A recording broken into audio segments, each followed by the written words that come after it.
আসসালামু আলাইকুম। আসসালামু আলাইকুম ওয়ালাইকুম আসসালাম। স্যার। গত ক্লাসের অ্যাসাইনমেন্ট আমি ক্লাস টাইমে দিতে পারছিলাম না স্যার। কারেন্ট ছিল না।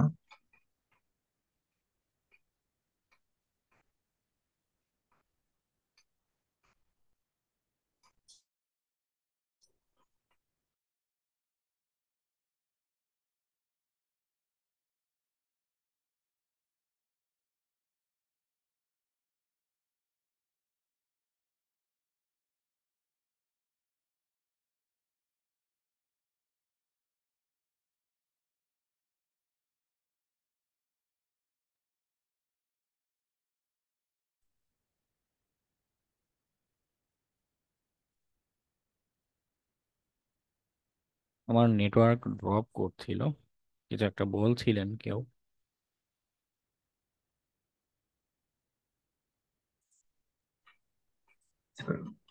অ্যাসাইনমেন্টটা দিতে পারছিলাম না গত ক্লাসে, আপনার মেসেঞ্জারে মেবি দিয়েছিলাম। হ্যাঁ হ্যাঁ, দেখেছি।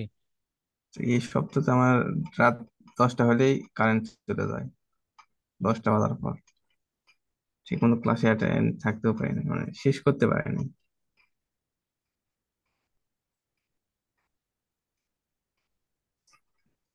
এই যে এই প্রবলেমটা হচ্ছে, আজকেও গেছে, কখন আসবে। আচ্ছা, অসুবিধা নেই। এই কারণে আমি তারপর আপনি আপনাকে আপনি আমাকে নক দিয়েছিলেন, কিন্তু আমি ছিলাম না, অ্যাটেন্ডেন্স দিয়ে আমি চলে গেছিলাম। আচ্ছা আচ্ছা।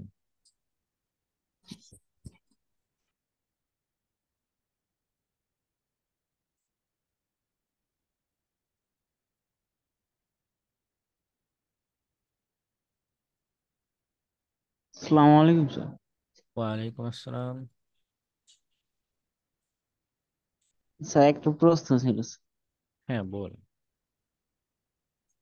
স্যার কনসোল সেট আপ দিব কিভাবে স্যার? নেক্সাসের।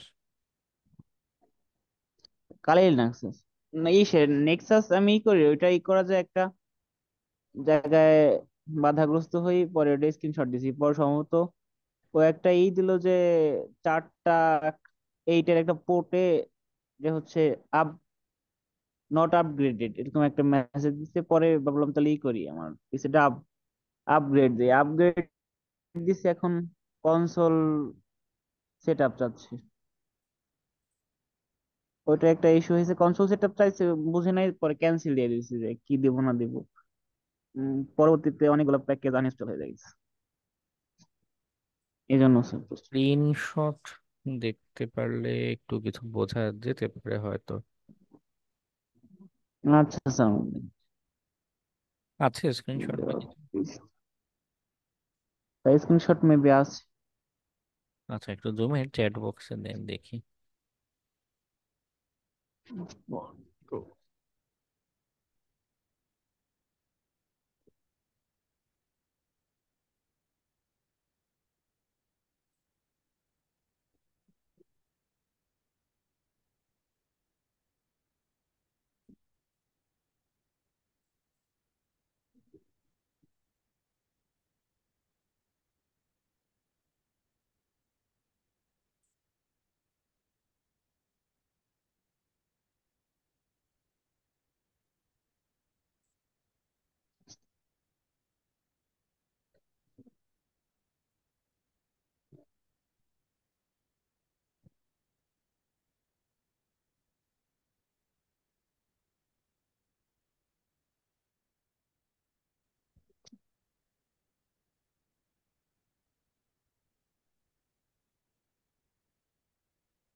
এটা কখন দিচ্ছে? এটা তো নেক্সাস সেটআপে কখনো এরকম দেখায় না। স্যার এটা নেক্সাস না স্যার, নেক্সাস এটা হচ্ছে এমনি কালিতে আমি তখন নেক্সাস হচ্ছে একটা পোর্টে আমি স্যার একটু অপেক্ষা করতে হবে স্যার যদি।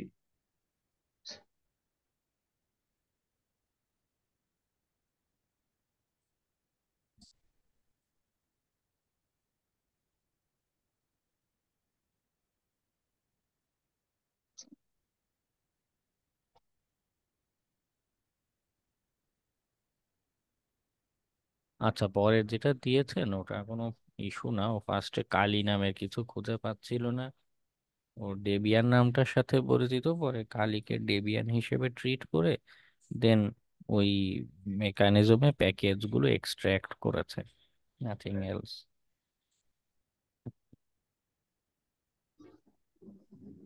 আসসালামু আলাইকুম স্যার। ওয়ালাইকুম আসসালাম। স্যার আমি বাসায় না, কক্সবাজার ঘুরতে আসছি। স্যার আমার প্রেজেন্টে যদি একটু দিয়ে দিতেন স্যার, আমি বের হয়ে যেতাম। রবিবার আইসা বলবো তো, রবিবার থেকে আচ্ছা, আবার ক্লাসে কন্টিনিউ করবো। ওকে। সিরিয়াল নাম্বারটা কি খেয়াল আছে? জি স্যার, 8 নাম্বার ইন্দ্রলক্সিয়া। ওকে, দিয়ে দিয়েছি অ্যাটেন্ডেন্স। ধন্যবাদ স্যার, আমি আসছি, হ্যাঁ। ঠিক আছে।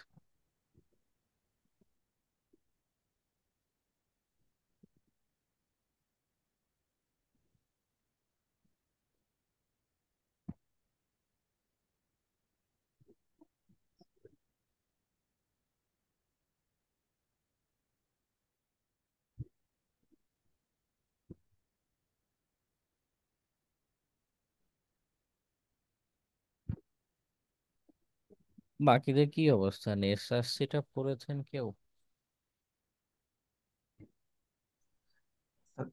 সেট আপ করছি কিন্তু ওটা রান হচ্ছে না। ব্রাউজার রান, ব্রাউজার দিয়ে হচ্ছে ওর কনসোলটা দেখতে হয়। ওই পর্যন্ত যেতে পেরেছেন? জি স্যার, ব্রাউজারে আসছে কিন্তু যে কি একটা চাচ্ছে ওই কি দেওয়ার পর আর হচ্ছে না, ইরোর দেখায়।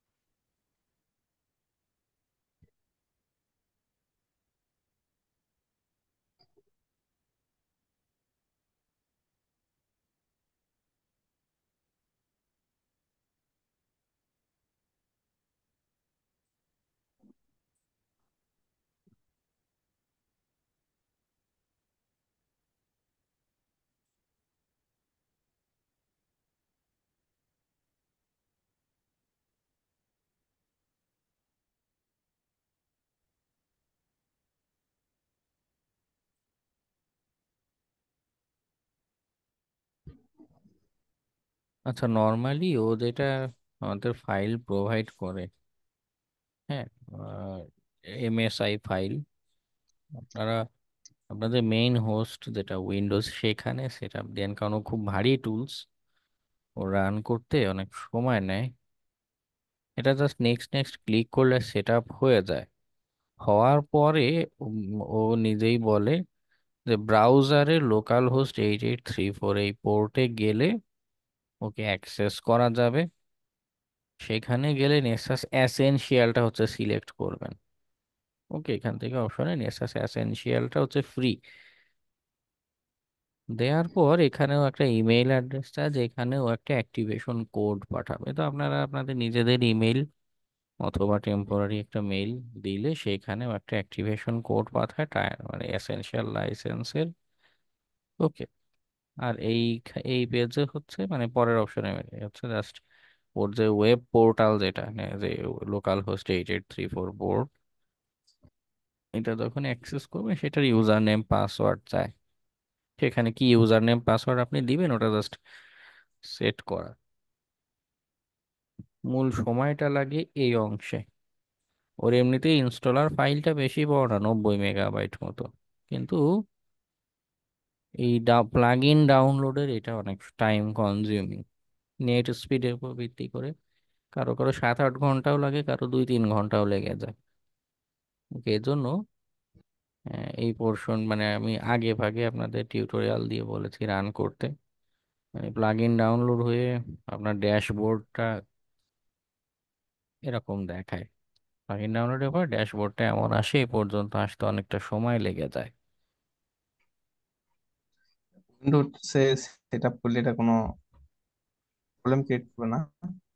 না না, কিন্তু কালি লিনাক্সের ভিতরে দিলে যেটা হয়, কালি লিনাক্সের নিজেরই অনেক র্যামের দরকার পড়ে। ওর ভিতরে একটা ভারী টুলস রান করছেন, ও অত প্রেশার নিতে পারে না।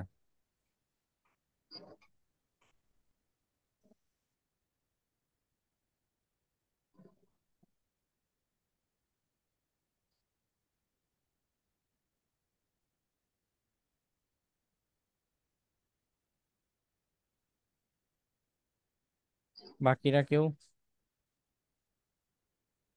সেট আপ করে এরকম ড্যাশবোর্ড পর্যন্ত এসেছে এমন কেউ আছেন? আমি আসলে প্র্যাকটিস করতে পারিনি, সরি, বিকজ আমি যেখানে আসি এখানে পুরো দিনই প্রায় বৃষ্টি হয়েছে। বিদ্যুৎ এবং নেটের মানে কানেকশনই ছিল না বলতে গেলে।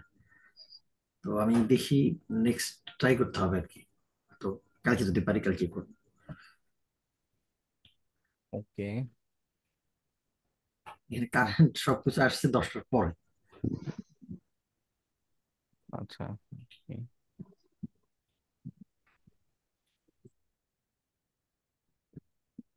দুজন পেলাম, বাকি আর কারো কি রান হয়েছে, ড্যাশবোর্ড এরকম এসেছে?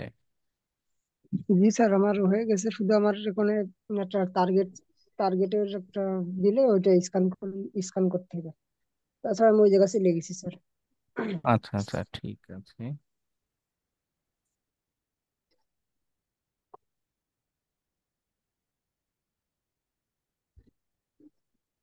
না না, নেক্সাস ফ্রি দিয়েও এক্সটার্নাল আইপি অ্যাড্রেসে স্ক্যান করতে পারবেন, কিন্তু লিমিট হচ্ছে 16টা আইপি অ্যাড্রেস। মনে করুন একটা আইপি অ্যাড্রেস বাইরের পাবলিক আইপি অ্যাড্রেসে স্ক্যান দিলেন, ওর রেকর্ডে ওটা একটা আইপি হিসেবে থেকে যাবে, আর আপনার নতুন 15টা আইপি অ্যাড্রেস স্ক্যান দিতে পারবেন। আগে যে প্রথমবার যে আইপি অ্যাড্রেস দিয়েছেন ওইটারে বারবার স্ক্যান করতে পারবেন, কোনো অসুবিধা নেই, কিন্তু নতুন আইপি অ্যাড্রেস দিলে ওটা ওর রেকর্ডে থেকে যাবে। এভাবে করতে করতে আপনার মানে একটা লাইসেন্স বা টিকিটের মতো বিবেচনা করতে পারেন, যে যতগুলো আইপি দিবেন ততগুলো টিকিট খরচ হয়ে যাবে। স্যার এসেনশিয়ালি এটা কি দিনে 16টা নাকি মাসে না কিরকম আর কি বুঝলাম লাইফ না, টাইম। একটু তার মানে আমি ফ্রিতে মাত্র 16টা ইউজ করতে পারবো? হ্যাঁ হ্যাঁ, এন্টারপ্রাইজে যদি নিতে দেন মিনিমাম মানে 128টা আইপি অ্যাড্রেস হচ্ছে সেল করে ওরা। ইয়ারলি না পার- কি ওই ওই লাইসেন্সে? ওটার অবশ্য ইয়ারলি, 1 বছর, 3 বছর, 5 বছর এরকম করে করে মানুষ পারচেস করে থাকে। যে কয় বছর আপনার মনে চায় মানে এরকম বাজেট করে প্রতিষ্ঠানগুলো পারচেস করে থাকে। বড় বড় প্রতিষ্ঠানে 1-2 হাজার আইপি অ্যাড্রেসও পারচেস করে, ওদের অনেক স্ক্যানের দরকার পড়ে। বলি স্যার, এটার প্রাইস কিরকম পড়ে? এটার আসলে ঠিক নেই, এক এক উম, মানে অনেক কিছুর উপর ডিপেন্ড করে প্রাইসিংটা করে। 5-10 লাখ, 20 লাখ, 40 লাখ এরকমও পড়ে যায়। তাহলে স্যার আমরা কিভাবে সম্ভব? না, আপনি ব্যক্তিগতভাবে তো এন্টারপ্রাইজ সফটওয়্যার এগুলো রান করে পোষাবে না। এটা হচ্ছে যদি আপনি কোথাও জবে ঢোকেন, বিভিন্ন এন্টারপ্রাইজে বা প্রতিষ্ঠানে সিকিউরিটিতে হায়ার করে থাকে, সেইখানে আপনার এই কনসেপ্টগুলো কাজে দিবে। যে ওই প্রতিষ্ঠানের অ্যাসেসমেন্টের কাজ আপনি করে দিবেন, কিভাবে করে দিবেন, এই টুলসে বা এই জাতীয় অধিকাংশ অ্যাসেসমেন্টের টুলসই একই রকম। তো ওই প্রতিষ্ঠান পারচেস করবে, আপনাকে যে হায়ার করছে তারা পারচেস করবে, আপনি তাদের হয়ে টুলসটা অপারেট করবেন। তাহলে তাহলে ওই যে আপওয়ার্ক ফাইবারে যেগুলো আছে, এই যে ভালনারেবিলিটি অ্যাসেসমেন্ট, ওইগুলো খালি ওই ওই বায়ার আমারে এই পারচেস করে দেবে? যদি তারা এরকম এন্টারপ্রাইজ কোনো সফটওয়্যার প্রোভাইড করে সেক্ষেত্রে দিতে পারেন, অথবা যদি এমন হয় যে না, সে এরকম ভারী টুলস বা পেইড টুলস সে নিজেও প্রোভাইড করতে পারছে না, তার টোটাল বাজেটই $50, এই ভিতরে সব শেষ করতে হবে। সেক্ষেত্রে আপনি অনলাইনে ফ্রিতে যে টুলস গুলো পাওয়া যায়, প্লাস ম্যানুয়ালি অ্যাসেসমেন্টের যে টেকনিক গুলো আছে, ইনফরমেশন গ্যাদার করে এই রিলেটেড, হ্যাঁ, ওপেন ভাস বা এরকম ফ্রিতেও কয়েক কিছু টুলস আছে। যদিও ও- নেক্সাসের মতো অত ফিচার্স দিবে না, কিন্তু যতটুকু ফিচার্স দেয় এর উপর বেস করে যতটুকু বাজেট এই পরিমাণ হচ্ছে আপনি সার্ভিস একটা প্রোভাইড করবেন। অটোমেটিক টুলস আর নেক্সাসের মতো এতটা ভালো না, আর এর এর নিচেই অন্য আর কি কি টুল আছে? একটা আছে ওপেন ভাস। ওপেন ভাসটা নেক্সাসের পূর্বপুরুষ বলা যায়। ওপেন ভাস যারা তৈরি করেছিল ওরাই পরে নেক্সাসটা আনে আর কি, পেইড এডিশন। যদিও ওপেন ভাসের ইন্টারফেসটা অত একটা সুন্দর লাগে না আমার কাছে, নেক্সাসের মতো এত সুন্দর টুন্দর না, কিন্তু চলে ভালোই।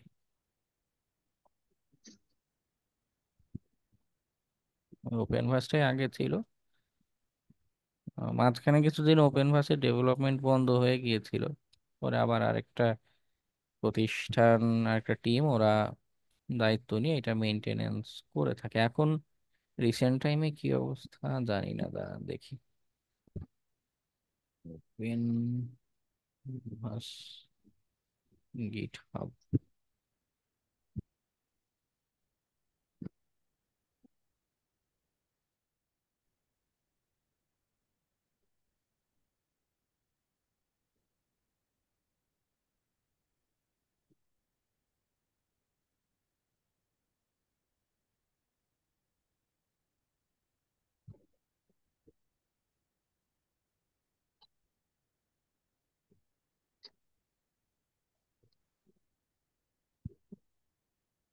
হ্যাঁ, এটার এখনো মেনটেনেন্স আপডেট আসে। 1 ঘন্টা আগেও এটাতে আপডেট এসেছে। এর ইন্টারফেসের কি অবস্থা কেউ একটু সেট আপ দিয়ে দেখতে পারেন?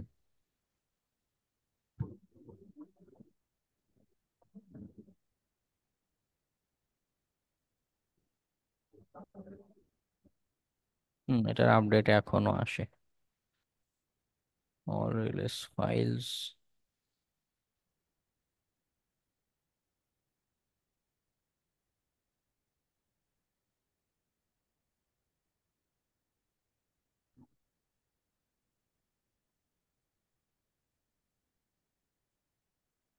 স্ক্যানার, ডিপেন্ডেন্সি ইস্যু করতে পারে, ডকার দিয়ে ট্রাই করতে পারেন। ডকারের কনসেপ্ট একটু আপনাদের একটু আইডিয়া না। Docker nothing else, just Docker install দিবেন, সুডো এপিটি ইনস্টল ডকার। ওকে, এটা ডাউনলোড দিবেন অথবা এখান থেকে পুল করে, এখানে হেয়ারে গেলে কমান্ড পাবেন, ডাউনলোড করে এটা দিবেন, দিলেও একাই আপ করে নিয়ে নেবে কম্পিউটারে। ওই লোকাল হোস্টে গিয়ে আপনার নেসাসের মতো ব্রাউজারে গিয়ে ওপেন গ্রিনবন ওপেন ভাস্কে রাত দিবেন।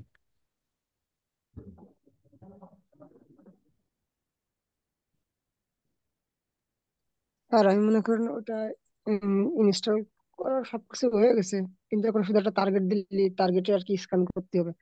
কিন্তু মনে করেন ওই 16টার পরে মনে করেন আমি আবার নতুন করে ওইটা এবার ডিলিট মিলিট করে দিয়ে ফেলে দিলাম, দিয়ে তো আবার নতুন করে ডাউনলোড দিয়ে নতুন অ্যাকাউন্ট, জিমেইল দিয়ে অ্যাকাউন্ট করলাম, তাহলে কি আবার 16টা করা যাবে? হ্যাঁ, তাতে কেউ নতুন করে 16টা আইপি অ্যাড্রেস দেবে বলে আমি জানি। তাহলে তো স্যার ওইরকম করেই করাই ভালো।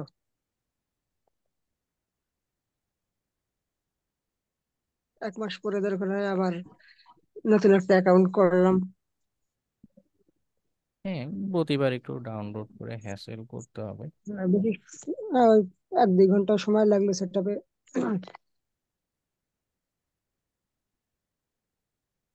ওকে।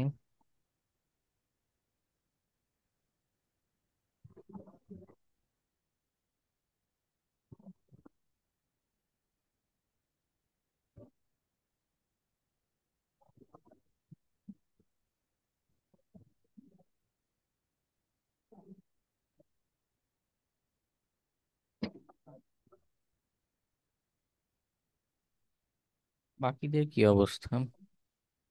নেসাস এটা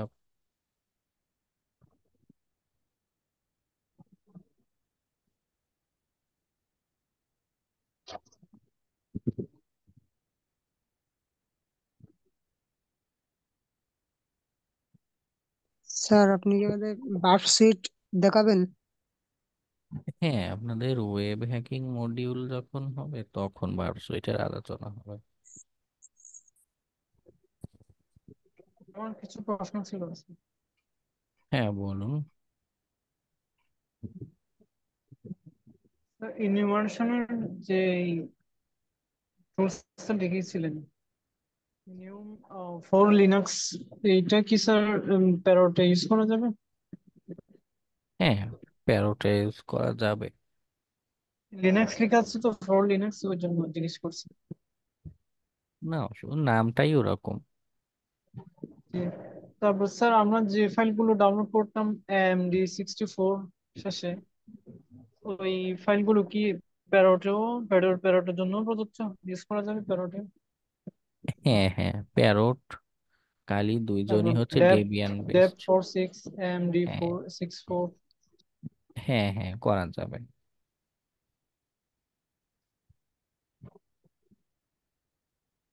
থ্যাংক ইউ স্যার। ওকে, যারা আছেন অ্যাটেন্ডেন্সটা দিয়ে ফেলুন। 13। স্যার আমার একটা স্যার সিরিয়াল পিকচার অ্যাড 4। করেছে স্যার। বুঝিনি। 4। স্যার আমার একটা 11। পিকচার, স্যার আমি একটা পিকচার দিচ্ছি স্যার, একটু দেখেন তো স্যার যে সঠিকভাবে ইনস্টল হয়েছে কিনা স্যার টেক্সট। আচ্ছা আচ্ছা 6। আচ্ছা, দেখছি, দাঁড়ান, এখনো আসেনি আমার এখানে। 6। স্যার 11। 4। হ্যাঁ, স্যার 3। সিরিয়াল 4। স্যার 11। তার 16, তার 16। হ্যাঁ, দিচ্ছি দিচ্ছি।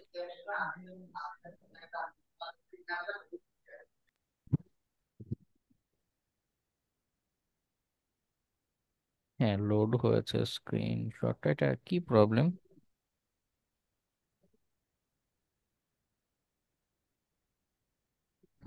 স্যার এই কমান্ডের পরে সিস্টেমের একটা অ্যাক্সেস দেওয়া লাগে স্যার, এখানে দেওয়ার পরে ডিপেন্ডেন্সি দেখাচ্ছে স্যার, এই পোর্টটা দেখাচ্ছে স্যার, একটা এই দেয় যে নট আপগ্রেডেড, এই পোর্ট স্যার দেখাচ্ছে। আপনি কমান্ড ভুল দিয়েছেন। ডেবিয়ান ফাইল তো dpkg-i, তারপরে ডেবিয়ান ফাইলের নাম ওটা দিবেন। স্যার ভিডিওতে তো এটা দেয়, যে কারণে আমি এটা দিচ্ছি। না, হচ্ছে না, ওদের বলছে যে নট একটা। ভিডিওতে আরেকটা টুলস ইউজ করছিল, ওটার পরে এটা ইউজ করছে ভাই, তার কারণে হচ্ছে না, এটাতে হবে না। আপনি জিপিকেজিতে করেন, হয়ে যাবে। ও, আচ্ছা। এরপর কারা আছেন অ্যাটেন্ডেন্স? স্যার আমার 9।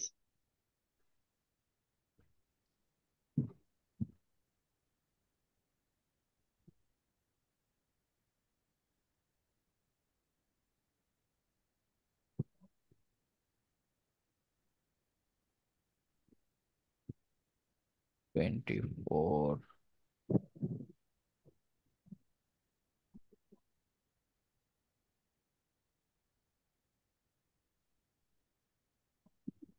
স্যার 28।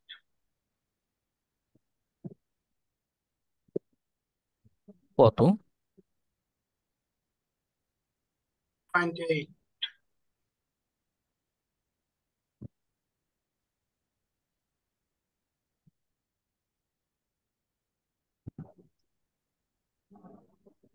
স্যার 26।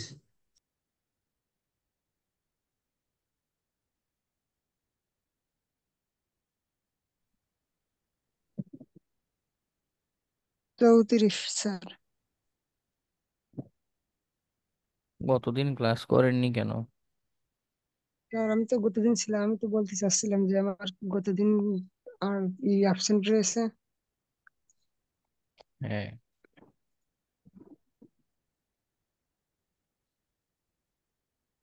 হ্যাঁ 25 দিয়েছি। আর কেউ বাকি আছেন অ্যাটেন্ডেন্স? আর 18 দিছিলেন তো শিক্ষক। আরো না। আর কেউ আছেন বাকি আছেন অ্যাটেন্ডেন্স?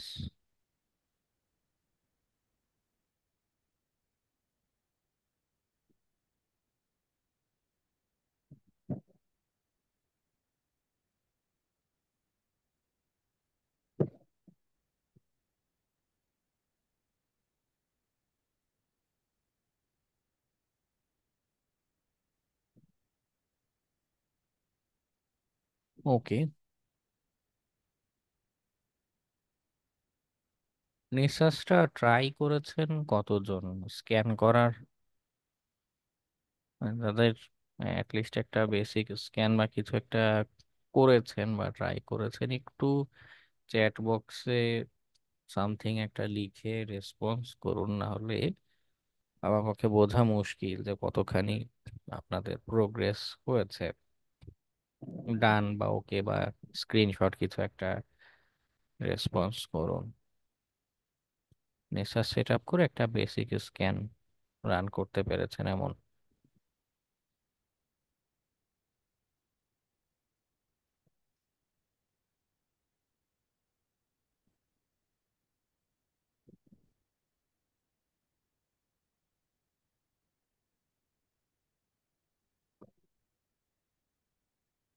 আচ্ছা, আচ্ছা, নো প্রবলেম। দুজন,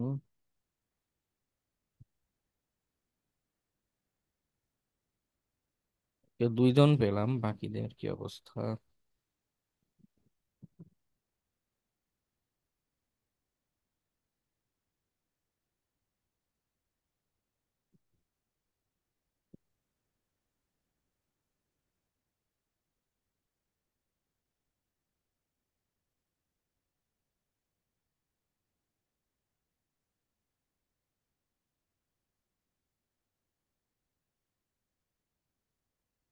একটু দ্রুত রেসপন্স করবেন, না হলে লাইভ ক্লাস তো, এখানে আসলে ইনডিফিনিট টাইম পর্যন্ত বসে থাকার সময় নেই।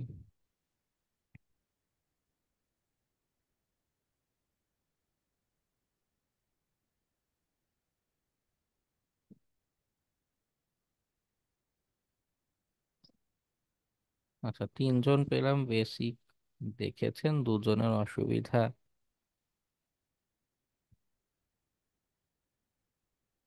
টোটাল 5 জন হলো। ক্লাসের বাকি 10 জনের কি অবস্থা? নাকি বাকি 10 জন ক্লাসে জয়েন করে ঘুমিয়ে গিয়েছেন? একটা কিছু রেসপন্স তো করতে হবে, তাই না? না হলে আমার পক্ষে তো বোঝা সম্ভব না। স্যার আমার পুরো সেট আপ কমপ্লিট, এখন শুধু ওই একটা স্ক্যান দেওয়ার আইপি অনলি স্ক্যান দিতে পারবো। আচ্ছা, 4 জন পেলাম। আর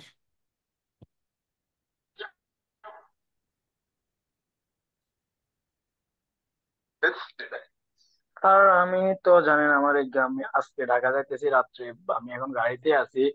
আমি ইনশাল্লাহ এই শনিবার থেকে সবকিছু ট্রাই করবো আর কি।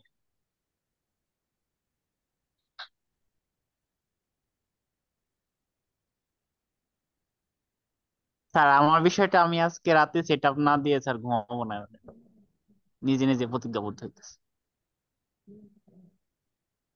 কালকে শুক্রবার ছুটির দিন। প্রবলেমটা হবে অন্য জায়গায়। মনে করুন, যারা এই যে 3-4 জন একটু সেট আপ করে অন্তত একটা স্ক্যান রান করেছে, তাদের মাথায় একটা জিনিসটা গেঁথে গিয়েছে যে আমাদের ইনফরমেশন পেয়েছি, ওটার উপরে অ্যাসেসমেন্ট করলে কেমন হয় বা কিভাবে করা যেতে পারে অ্যাটলিস্ট আইডিয়া। এখন আমার ক্লাসের আলোচনাগুলো কিন্তু ধারাবাহিক, একদম ইনফরমেশন গ্যাদারিং থেকে শুরু করে দেখুন একটার পর একটা স্টেপ বাই স্টেপ আলোচনা করা।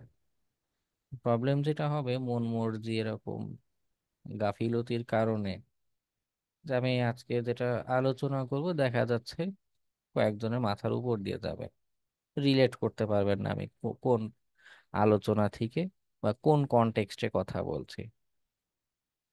ওকে, আজকের আলোচনার জন্য নেক্সাসের কনসেপ্টটা দরকার ছিল, বা অ্যাটলিস্ট সেট আপ করে সামনে রেখেছেন, ওই অবস্থাতে থাকলেও চলতো, কিন্তু অধিকাংশ সেট আপই হয়নি। স্যার স্যার, আজকে আসলে বৃহস্পতিবার তো, যারা আমরা অনেকেই তো কাজ করি বা চাকরি করি, তো এই সপ্তাহ শেষের দিকে একটা অতিরিক্ত চাপ বা ব্যস্ততা থাকে। যে জন্য আমার নিজেরও এবং আমার মনে হয় সবারই যারা করেনি সবারই একই অবস্থা। আজকে রাতের জন্য হয়তো তারা রেখে দিয়েছে, যে আজকে রাতে কেউ একজন বলছিল যে আজকে রাতে করে তারপর শুবে, আমারও একই অবস্থা স্যার। বাকিদের অবস্থা আসলে হয়তো জীবনে এইভাবেই এই কারণে হয়তো করে। দেখুন, এমন পুরো না স্যার যে সে ব্যাচে কেউ গাফলতির কারণে করছে। পুরো ব্যাচে চাকরিজীবী আছে হাতে গোনে 2 থেকে 3 জন। ওকে, তো ও 2-3 জনের ইস্যু সবার ইস্যু হতে পারে না, অধিকাংশই এখানে শিক্ষার্থী, স্টুডেন্ট। ওকে। যদি স্যার 3-4 জন থাকে তাহলে আমি বলতে পারবো না কেন হচ্ছে, আমি আমার আমার কথা বললাম আর কি, সেই জায়গা থেকে আমি ধারণা করে বলছি। হ্যাঁ, আমি স্যার এই জন্য মানে আমার সারাদিনের কাজ কাম শেষ করে আমি তবুও স্যার মাঝখানে ভিডিওটা দেখছি, একদম কিছু করি নাই তা না, দুবার ভিডিওটা দেখছি আপনি যেটা পাঠিয়েছেন। অতটুকু ইনফরমেশন মাথার মধ্যে আছে, কিন্তু আমি কম্পিউটারের সামনে বসতে পারিনি। আমি ক্লাসটা শেষ করে রাতের খাওয়া দাওয়াটা করে আমি হয়তো ওটা রাতে শেষ করে ফেলবো। স্যার ট্রাইহ্যাক মিতি নেক্সাসের উপর একটা রুম আছে। হ্যাঁ, ট্রাই হ্যাকমিতে নেক্সাসের উপর রুম আছে।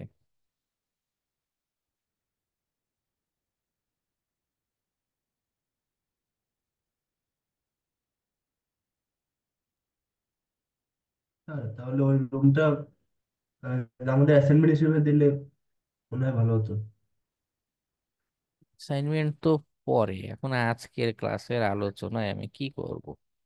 যারা ট্রাই করেনি, প্র্যাকটিস করেনি, তাদেরকে কি দিয়ে বোঝাবো আমি? যাই হোক, আমি আলোচনা স্টার্ট করি। স্যার, যেহেতু প্রায় ম্যাক্সিমাম জনেরই প্রবলেম, তো আজকের জন্য যদি আরেকটু সুযোগ দেওয়া যায় তো, মানে এই আলোচনা যদি একটু নেক্সট ডে করা যায় তো তাহলে একটু ভালো হয়। কি প্রবলেম? প্রবলেমটা কোথায়? আপনি ট্রাই মানে করেননি, ঘুরে বেরিয়েছেন, এখন সেটাকে প্রবলেম বলবেন?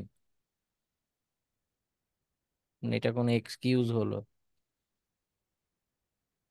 আপনাদের ব্যস্ততা, আপনাদের সময় নেই, এতই যদি অসুবিধা হয় তাহলে কেন লাইভ কোর্সে কেন ভর্তি হয়েছেন? এই শিক্ষণে প্রি রেকর্ডেড ভিডিও দেয় 1,000 টাকা করে, সেগুলো নিয়ে দেখতে পারেন। লাইভ কোর্সে যদি ভর্তি হয়ে ক্লাস করতে হয় তো এটা ফ্লো এর সাথে চলতে হবে। একটা টাস্ক দিচ্ছি, একটা কিছু করতে বলছি, কারণ নেক্সট দিন ওই প্রিভিয়াস ওই ডিসকাশনটা দরকার পড়বে, তাই না? আর এখানে মন মর্জি এখন কি আমি ক্লাস অফ করে চলে যাব? এখানে আপনাদের এই শিক্ষণে টোটাল ক্লাস সংখ্যা 36টা, এর ভিতরে আমাকে সব আলোচনা কভার করতে হবে। এখন আপনাদের মন মতো তো যখন ইচ্ছা তখন সবকিছু পাল্টানো সম্ভব না, তাই না? সবকিছু তো একটা জি সিস্টেম স্যার। আছে। জি স্যার। স্যার ব্যাচে হয়তো এরকম আহ, ফাঁকি তো আমরা সবাই কম বেশি কিছু না কিছু দিই। এই মানে আহ এই যে ভাই বলতেছিল একটা দিন কনসিডার করার কথা, এটা এরকম মনে হয় আমার জানা মতে হয়নি আমাদের এই ব্যাচে। যদি স্যার এরকম কিছু না হয়ে থাকে, যদি পসিবল হয় একটা দিন অন্য কোনো আলাদা যদি আপনি করার সুযোগ থাকে, আপনি ভালো জানেন, যদি করার সুযোগ থাকে তাহলে একটু চেষ্টা করবেন। বুঝিনি কিসের কথা বলছেন। স্যার মানে বলতে চাচ্ছি যে ব্যাচ, আমাদের এই ব্যাচটা যে মানে আহ এরকম গাফলতির কারণে ক্লাস পোস্টপোন করার মতো অবস্থা মনে হয়, আমি যতদূর জানি, ভুল হইতে পারে, এর আগে হয়নি। আজকে যখন স্যার প্রথম হচ্ছে, যদি কোনো কনসিডারেশনের সুযোগ থাকে যে অন্য কোনো আলাপ আপনি আজকে করলেন, ক্লাস বন্ধ করতে বলছি না, অন্য কোনো আলাপ যদি করে আজকে এই আলাপটা একটু পোস্টপোন করা যায়, যদি সুযোগ থাকে স্যার, আপনি ভালো বুঝবেন এটা অবশ্যই। না, সেই সুযোগটা নেই। ওকে, আমাকে সিলেবাসটা কমপ্লিট করতে হবে, এবং আপনাদের যে নির্ধারিত যতগুলো ক্লাস এর ভিতরে। ওকে। না স্যার, আমি অবশ্যই সেটা বলছি যে আপনি অন্য কোনো একটা সাবজেক্ট আজকে বোঝালেন যে এটা শেষ হয়ে গেলে নেক্সট ক্লাসে রবিবারে এটা নিয়ে যদি আলাপ করা যায়। না, সেটাও পসিবল না, কারণ আমি মাত্রই মেনশন করেছি যে আমার আলোচনাগুলো ধারাবাহিক। হ্যাঁ, জি মানে স্যার। এমন না যে আমি র্যান্ডমলি একটা টপিক পিক করে আলোচনা করব। তাতে উল্টে আরো আপনাদেরই আরো বুঝতে কষ্ট হবে। ওকে, আমি ধীরে ধীরে মানে সহজ থেকে আস্তে আস্তে কঠিন যে কনসেপ্ট গুলো আছে এইভাবে একটা অ্যাপ্রোচে আগাই। এখন হঠাৎ করে জাম্প করি, তাহলে আরো কঠিন কোনো একটা টপিক নিয়ে আলোচনা করতে হবে, এবং সেটা আরো বেশি কনফিউজিং লাগবে। স্যার আমার একটা প্রশ্ন ছিল। বলুন। স্যার বললেন না আপনি এনাম ফর লিনাক্স প্যারোডে কাজ করে, কিন্তু আমি তো দিলাম, কিন্তু প্যারোড তো বলতেছে command is not found, command not found. Okay, আপনি এখন গুগল ট্রান্সলেটর ওপেন করুন। গুগল ট্রান্সলেটর ওপেন করে কমান্ড নট ফাউন্ড এটার বাংলা অর্থ কি দাঁড়ায় সেটা বের করুন। যখন কমান্ড নট ফাউন্ড দেখাচ্ছে, দ্যাট মিনস সেই প্রোগ্রামটা কম্পিউটারে নেই। ও, এনাম ফর লিনাক্সটা প্যারোটে সেট আপ নেই।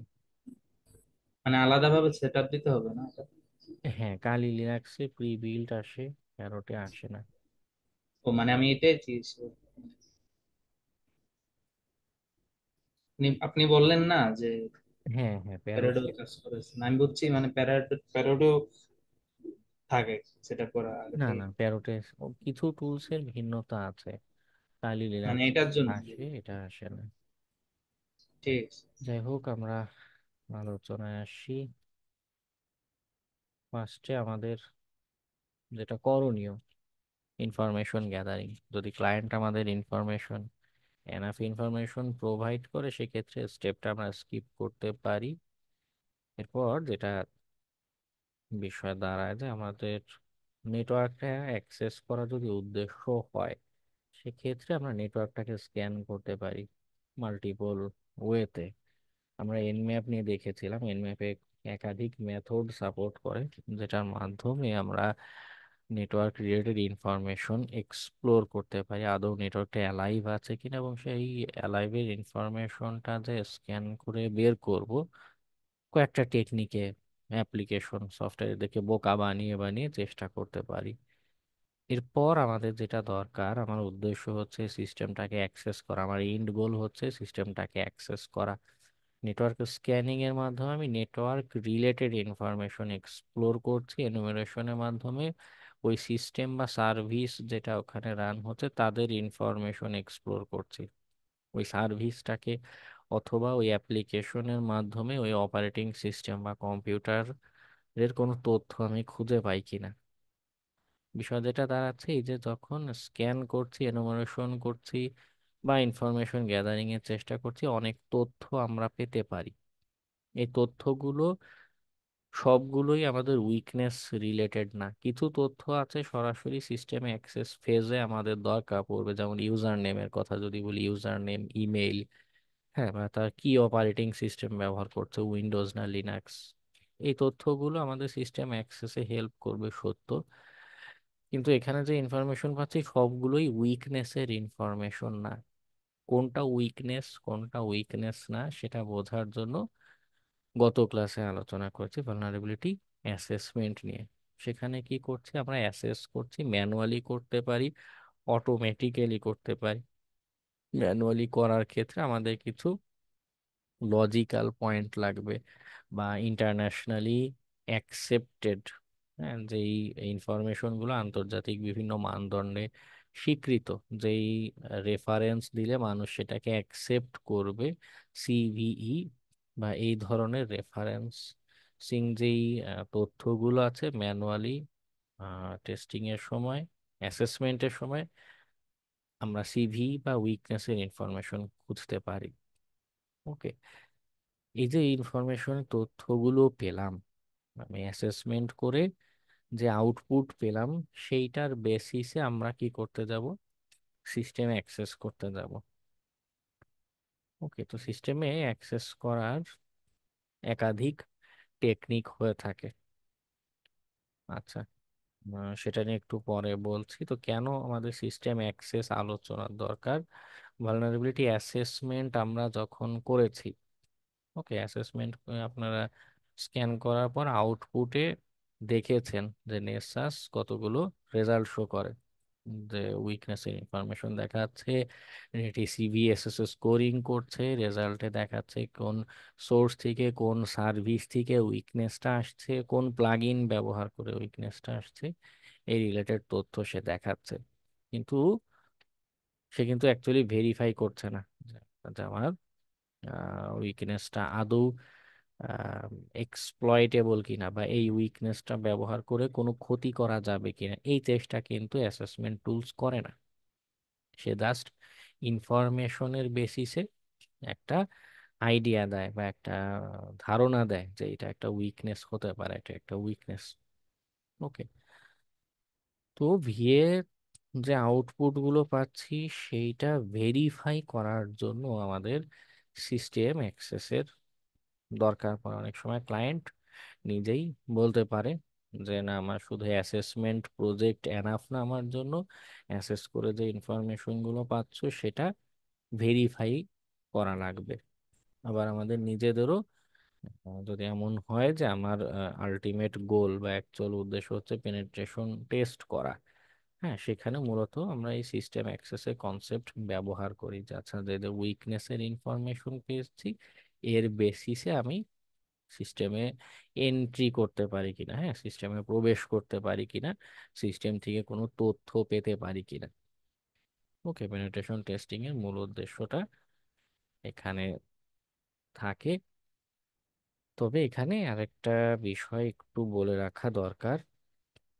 ভালনারেবিলিটি অ্যাসেসমেন্ট করার পরে বা সিস্টেম অ্যাক্সেসে যাব কি যাব না, এই ব্যাপারে রিটেন পারমিশন রাখা দরকার, বা আপনার নেওয়া দরকার পড়বে ক্লায়েন্টের থেকে। ওকে, বিভিন্ন ইন্টারন্যাশনাল ফরম্যাটে বা একটা অফিসিয়াল ডকুমেন্ট তাকে দিতে বলতে পারেন যে আমার আমি যে তোমার সিস্টেম অ্যাক্সেসের চেষ্টা করব এই ব্যাপারে আমার লিখিত পারমিশন লাগবে। তোমার কোম্পানি ইমেইল থেকে মেইল করতে পারো, প্লাস অফিসের সিল থাকতে হবে, বা অফিসের যে অথরিটি পার্সন আছে, ম্যানেজমেন্ট বা টেকনিক্যাল হেড, এই ধরনের কোনো পার্সন, তার ডেজিগনেশন নেম, এই ধরনের তথ্য সম্বলিত একটা ডকুমেন্টে আমাকে লিখিত আকারে একটা অনুমতি দিতে হবে যে হ্যাঁ, তুমি সিস্টেম অ্যাক্সেসের চেষ্টা করতে পারো, অ্যাসেসমেন্ট শুধু করে বসে থাকবে না। এবং স্কোপটাও ডিফাইন করে নেওয়া দরকার পড়বে, কারণ শুধু অ্যাসেস করবেন কাজের শুরুতেই, এগুলো শুধু অ্যাসেস করে থেমে যাবেন, অ্যাসেসের পরে এখন $100 প্রজেক্ট করার পরে আসে এবার ক্লায়েন্ট বলছে যে যখন করেছো ভেরিফাই করেছো, হ্যাঁ, তো এটা আগেই ডিফাইন করে নিতে হবে যে না, আমি শুধু অ্যাসেস করব না, অ্যাসেসের পরে ভেরিফাই করব। এবং ভেরিফাই করে আমি গতদিন লাইফ সাইকেল নিয়ে দেখাচ্ছিলাম যে রিঅ্যাসেস করা যায়, যে তাদের সবকিছু ফিক্স হয়েছে কিনা, দুর্বলতাগুলো এখনো থাকছে কিনা, এটা চেক করার জন্য রিঅ্যাসেস করতে হয় ক্লায়েন্ট। তো অনেক ক্লায়েন্ট এমন পেয়েছি একটু অন্য রকমের, তারা যেটা করতে পারে যে বলা নেই কওয়া নেই, যেটা প্রজেক্টের কাজ না সেটাও আপনার ঘাড়ে চাপিয়ে দিতে পারে।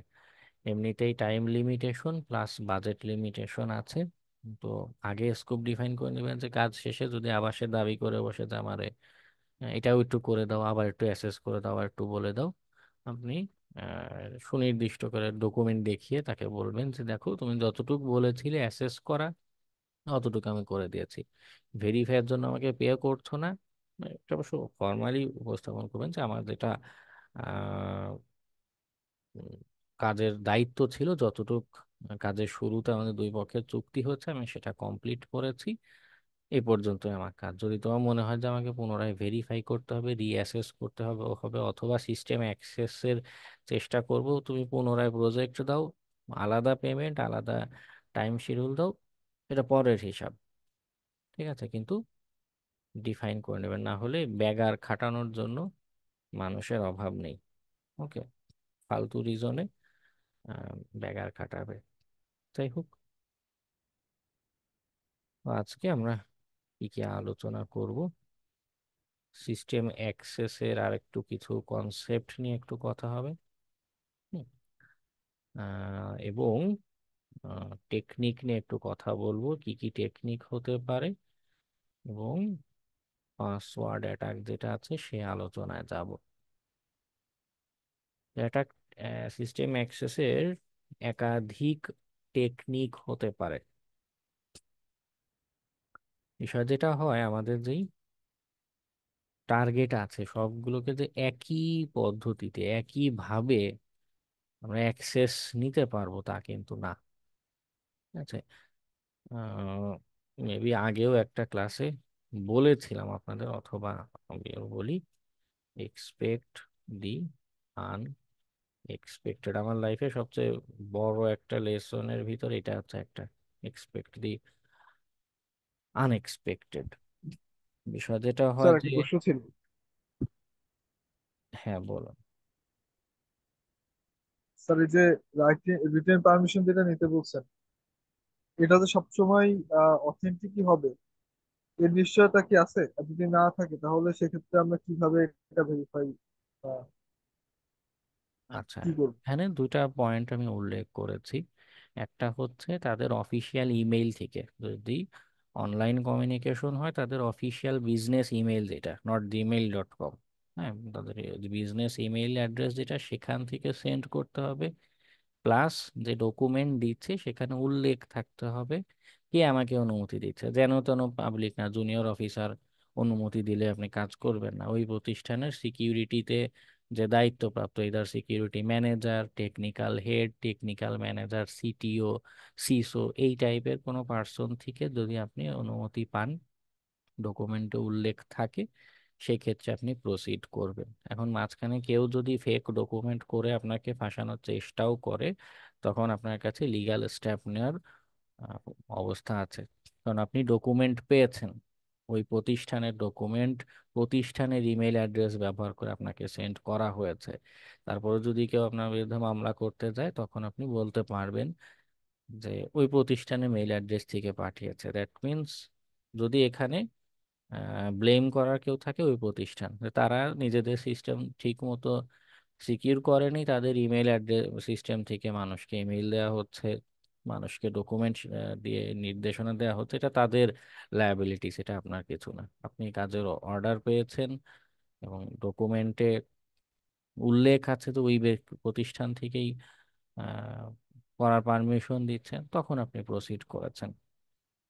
ওকে, এবং যারা স্ক্যামার আছে মার্কেট প্লেসে, স্ক্যাম করার বেশ পাবলিক আছে কতগুলো।